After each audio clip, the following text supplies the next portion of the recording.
This is yet another moment in the history of our country when we come together to pool our thoughts, ideas together so that we can forge a united front into the future. Your Excellency,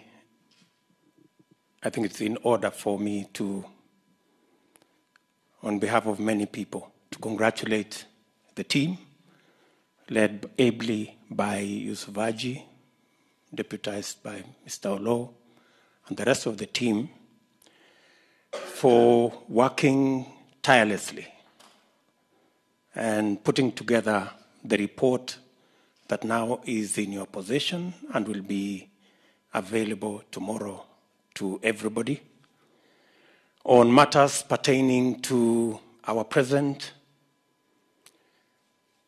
and focusing on our future.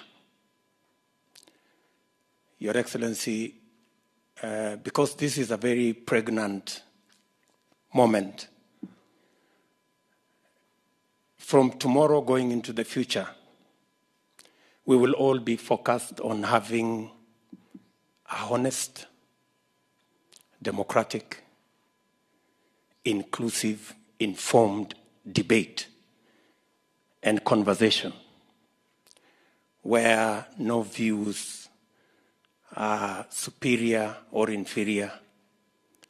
where there is no greater or lesser, where all of us as Kenyans from all shades can have a conversation that informs our future.